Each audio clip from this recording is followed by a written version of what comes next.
thankfully, at least for my sanity, today's movie is not so world-rendingly confusing that I have to go take a walk and rethink my life, nor is it so earth-shatteringly bad that I just ponder the existence of films in and of itself.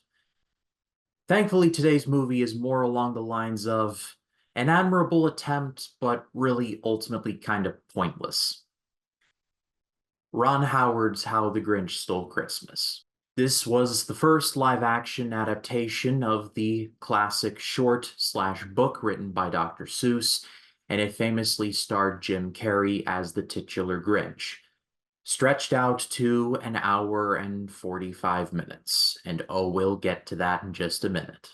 I remember seeing this movie a very long time ago, and I remember not liking it.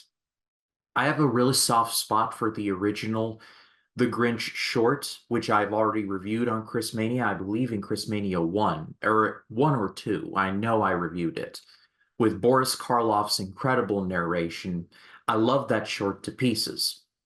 And naturally, because that short was so good, seeing clips of this movie and remembering my first time watching it, I just galvanized the fact that I was not a fan. This movie does have its fans, though, so that should not be discounted.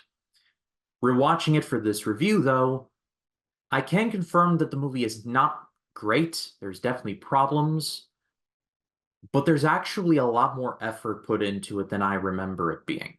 First and foremost, Jim Carrey, in the year 2000, was probably the best choice they could have gotten to play a very over-the-top Grinch, even though the Grinch from the short is not really that over-the-top, but regardless. Jim Carrey was at just coming off of the top of his game at the turn of the millennium, and he did a fine job here. In my research, I found that he hated the makeup that he had to wear in the bodysuit. He said that he felt like he was being buried alive in the suit, which, I mean, yeah, that kind of sucks, but he at the very least grew to basically get used to it. If my research is correct, he ended up spending over 92 days cumulatively in the suit throughout the duration of filming. Yeah, that doesn't sound fun at all. But because of the makeup's design, which was by Rick Baker, the great creature designer, the suit basically works with Jim Carrey and basically utilizes his very expressive face to the best of its ability.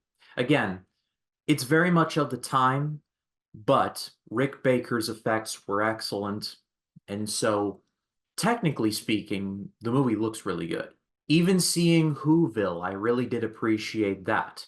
While the Grinch's makeup is pretty good, some of the other bits of makeup, including on the other Whos, are not so great. And my overall biggest problem with the movie, the runtime. The movie is an hour and 45 minutes, and it's filled with rather superfluous things. Like, there's infighting between some of the Whos, and it's not necessary. The Grinch short, I can't remember the runtime off the top of my head, I'll put it in the lower third, but it was very short. And that's all it needed to be. Why this needed to be an hour 45 just boggles my mind.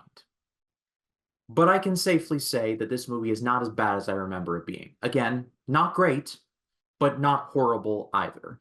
The movie is fine. If you like it, more power to you.